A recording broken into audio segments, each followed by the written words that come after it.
Essa é a parte 2 do vídeo. Vamos continuar a partir de Oséias capítulo 5, verso 14.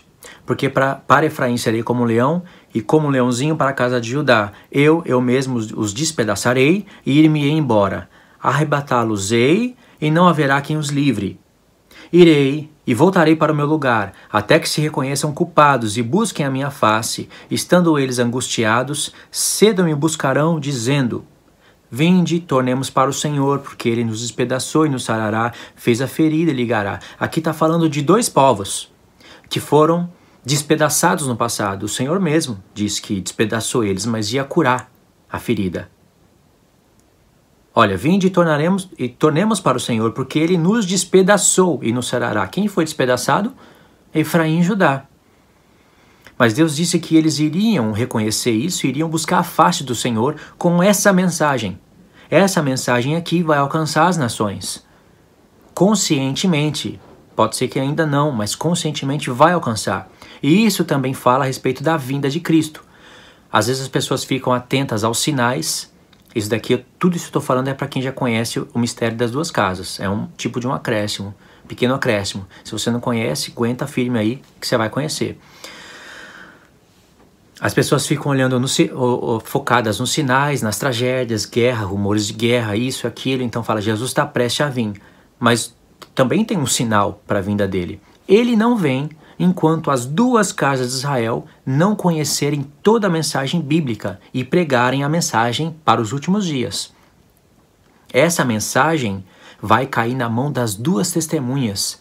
O que Deus vai dar na mão das duas testemunhas é azeite de ouro. Outra coisa que eu falo, as duas testemunhas, você tem que conhecer também o que é. Não são dois homens. Principalmente Moisés e Enoque. Ou Elias e Enoque, ou sei lá, quem as pessoas querem inventar para o texto. Duas testemunhas são dois povos. Eles vão ter uma mensagem perfeita. Tanto é que o Espírito Santo coloca como azeite de ouro. E não vai ser dada assim, de uma maneira onde essas duas testemunhas estavam perto do tempo do fim, perto do tempo delas profetizarem, elas não tinham muito conhecimento bíblico e de repente Deus faz um milagre e dá toda a revelação para elas. Não, elas vão receber a mensagem de outras pessoas. Quem sabe essa somos nós, que vai dar a mensagem, que vai passar a mensagem, o conhecimento, até ele se tornar azeite de ouro. E essas duas testemunhas vai alimentar os 7 castiçais. Então, o povo do Senhor tem que conhecer, essa é a mensagem dele. Paulo já conhecia isso, Paulo já sabia disso. E Paulo já induzia judeus e gentios a pregarem essa mensagem aqui. Vinde, tornemos para o Senhor, porque Ele nos despedaçou e nos sarará, fez a ferida e ligará. Depois de 2 dias, Ele nos dará a vida. E ao 3º dia nos ressuscitará e viveremos diante dEle. Logo em seguida fala, conheçamos, mas vamos prosseguir em conhecer o Senhor. Não é só conhecer, prossiga em conhecer a Ele. Aí você vai entender o que Paulo está falando também. Como a alva, a sua vinda é certa. Está falando da vinda, relacionado às últimas chuvas. Então está falando da vinda do Senhor. Mas o povo vai ter essa mensagem. Então, se Deus está falando isso de Efraim, quem é que ressuscita ao 3º dia? É Cristo. Quando ele ressuscita, o corpo de Cristo, o Pai ressuscita o corpo de Cristo, que são judeus e gentios. Efraim está aí. Então Deus não pode rejeitar Efraim. Porque ele faz parte do corpo de Cristo que ressuscita ao 3º dia. Ninguém ressuscita ao 3º dia se não for por intermédio de Cristo. Então, se Deus rejeita Efraim, ele é um mentiroso. Mas em Romanos 11 ele deixou um testemunho. Romanos 11 não. Em Oséias 11 ele deixou um testemunho falando, eu não posso rejeitar Efraim, porque eu sou Deus e não homem. As minhas misericórdias se acendem por ele. Porque no começo do livro de Oséias foi falando, eu não tenho mais misericórdia. Lo Ruamá, da casa de Israel. E também não é mais meu povo, Lo Ami. Lembra do vídeo anterior que eu indiquei? Então vocês entenderam, irmãos? Dentre esses mistérios, o Espírito Santo tem que fazer uma pergunta mesmo no final do livro. Quem é sábio para entender essas coisas? Quem é prudente para que as saiba? Entende? E esse povo, ele tem uma consciência incrível. Olha a mensagem desse povo. Vinde, tornemos para o Senhor, porque Ele nos despedaçou e nos sarará. Fez a ferida e ligará. Esse povo sabe como que foi despedaçado e como que vai ser ligada a ferida. Despedaçou está envolvendo também a divisão das 12 tribos. Olha como não vai despedaçar. Deus dividiu o reino dele em 2 casas e rejeitou 10, rejeitou a maioria do seu povo no passado, mas prometeu chamar de volta e pôr os gentios nisso ainda. Esse é o assunto que Paulo trata em Romanos 11. Se a diminuição de Israel foi glória para o mundo, como não será a maior glória a volta deles? Falando a respeito dos judeus, porque se Deus rejeita a casa de Israel, quem passa a ser o Israel de Deus é a tribo de Judá, unificada com a tribo de Efraim e alguns levitas. E Paulo fala, a diminuição do povo de Israel foi glória para o mundo. Por quê? Ele viu que quando Deus rejeitou Israel, diminuiu drasticamente o povo dele, que tinha a promessa de se tornar como a areia do mar. Tanto é que em Oséias 1, Deus fala, todavia os filhos de Israel se tornarão como a areia do mar. Porque foi uma promessa feita para Abraão. Primeira vez que Deus fala isso, a tua descendência será como a areia do mar. Então Deus estava conectando com Abraão, pai das nações. Então a diminuição de Israel é isso. Paulo contemplou isso. E foi glória para o mundo, porque agora Deus chama os gentios. Ele tinha que castigar o pecado da época da casa de Israel, mas também inseriu grandiosas profecias e promessas, tanto para os judeus como para os gentios. Então esse povo tem um grande conhecimento. Depois de 2 dias, nos revigorará, e ao 3º dia nos ressuscitará e viveremos diante dele. Esse povo sabe da ressurreição de Cristo, sabe que o Senhor ressuscitou ao 3º dia, e o que está falando esse 3º dia? Nos dará a vida. Esse povo sabe que estava morto em ofensa e pecado. Ele sabe, vamos buscar o Senhor, vamos buscar que Ele vai nos dar vida. Eles estão vivos pregando a mensagem, mas sabe que vivos, estando vivos no corpo, estavam mortos espiritualmente. Mas aí o Espírito vem e dá vida para eles, e eles conhecem a ressurreição e sabem até das festas, porque eles falam, conheçamos e prossigamos em conhecer o Senhor. Não vai estacionar, vamos prosseguir. Como a alva, a sua vinda é certa, e ele descerá sobre nós como chuva. Eles estão se colocando aqui como a chuva desce sobre plantações. Como a chuva serôdia, que rega a terra. Eles entenderam, esse povo, e entendeu a mensagem do capítulo 1, de Oséias 1. Olha Oséias 1. Todavia, o número dos filhos de Israel será como a areia do mar, que não se pode medir e nem contar. E acontecerá que no lugar onde se lhes dizia, vós não sois meu povo, se lhes dirá, vós sois filhos do Deus vivo. Os filhos de Judá e os filhos de Israel se congregarão e constituirão sobre si uma cabeça e subirão da terra, porque grande é o dia que Deus semeia. Eles conhecem que eles são a plantação de Deus e que vão ser primícias para o Senhor. Por isso que eles estão falando isso em Oséias 6. É a mensagem que o povo de Deus tem que ter. Entendeu, irmãos? A prova disso, Efésios 2. Vamos em Efésios capítulo 2. Efésios 2 diz assim, Ele nos deu vida, estando vós mortos em delitos e pecado. Já lembrou de Oséias?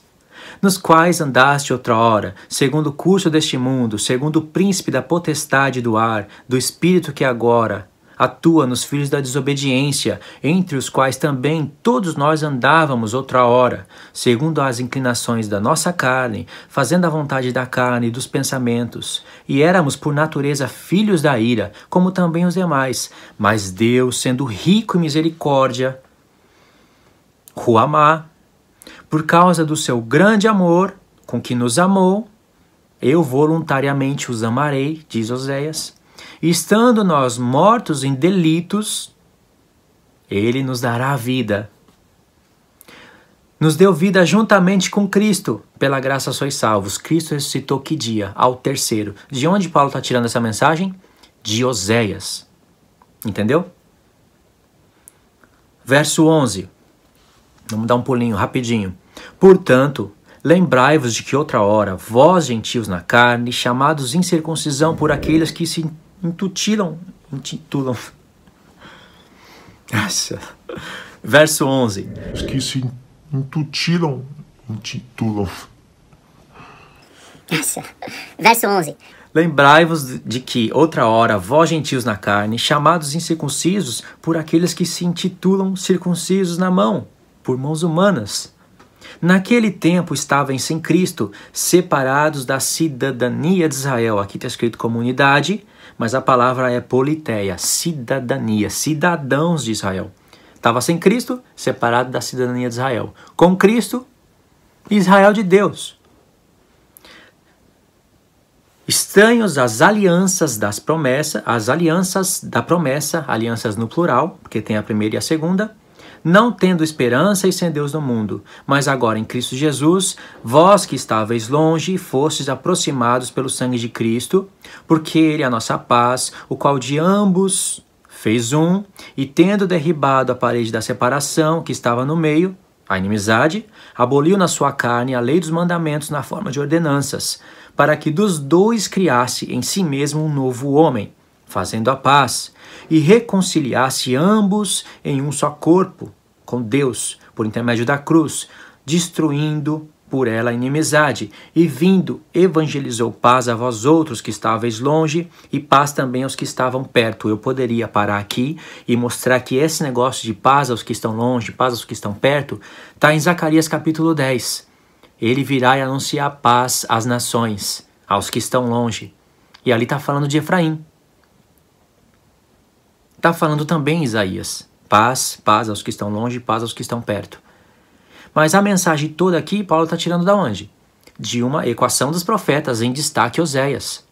Tanto é que os textos iguaizinhos aparecem aqui, as expressões. E aqui ele está falando de ambos os povos que estavam separados. E que agora Cristo uniu, fazendo desse ambos os povos, que são judeus e gentios, um novo homem. Esse ambos os povos não são os mesmos que alguns textos atrás vão ressuscitar com o Senhor? São. E quem é que ressuscita com o Senhor ao terceiro dia? Efraim e Judá. Agora eu pergunto para você, como alguém vai escutar isso e vai dizer não tem nada a ver? Não, não tem nada a ver. Sabe por quê? Porque o resultado final disso vai derrubar a linha pré-tribulacionista, vai derrubar a linha calvinista, vai derrubar a salvação sola gracia. Por isso que as pessoas escutam isso, pastores analisam e falam, não, isso não tem nada a ver, é um cálculo errado, e não fala nada com nada, nem explica o profeta. Eu já vi isso, irmãos, eu já vi isso. Se eles percebem que isso vai contradizer a linha deles, aí eles jogam tudo isso fora. Como eu vou jogar tão grande riqueza fora? Isso não está em Oséias? Tá? Eu poderia catar aqui também e levar para Romanos. Mas então vocês vão pegar esse vídeo e relacionar com aquele cujo link está na descrição, para vocês somarem as ideias. Aqui o tempo já está acabando, tem mais 1 minuto e meio. Mas vocês compreenderam que tem um mistério aqui? De fato, em Efésios 1, em Efésios 2, em Efésios 3, aparece a palavra mistério. Se tudo isso é assim, Luiz, por que Paulo não usou a palavra Efraim, Judá, 2 casas de Israel? Por que ele não falou do jeito que você está falando? Porque houve uma inspiração de Deus, irmãos. Porque a sinalização está aqui. Não tem como. Olhou? Aonde que vai cair isso? Oséias. Oséias está falando de quem? Efraim e Judá. Quem é Efraim e Judá? Você vai estudar a palavra e vai chegar nesse resultado. Então houve um planejamento de Deus. Lembra dos vídeos, daquele vídeo do Poder Misterioso das Escrituras, de 7 partes? Caso você não assistiu, assista também ele, que eu vou deixar o link na descrição. Tá bom, irmãos? Esse estudo eu vou parar aqui, eu sei que muitos já sabem disso, mas só para relembrar, e para os que não sabem, vão conhecer. E para vocês que sabem, esses são argumentos estratégicos para vocês usarem. Tanto nos vídeos, sei lá, onde quer que vocês vão anunciar. Eu espero que você entenda qual é o novo trabalho que Deus está te dando. Eu acredito que o Senhor se agrada disso, porque isso desperta as pessoas para as Escrituras, desperta a pessoa para os mistérios de Deus, a pessoa fica encantada com a palavra, passa a ver um contexto maior de tudo, a ver as relações entre coisas que pareciam não ser relacionadas, e consegue ter um filtro da palavra de Deus para separar o que é certo, o que é errado. Acho que te dá uma vida melhor, porque você fica maravilhado. Não tem nada melhor que você estar alegre, iluminado pela palavra de Deus, alegre com as revelações do Senhor, nesses tempos de angústia. Nada melhor que isso. Mas se você anda desanimado com a palavra de Deus, eu já sei que eu vou ser salvo, eu já sei.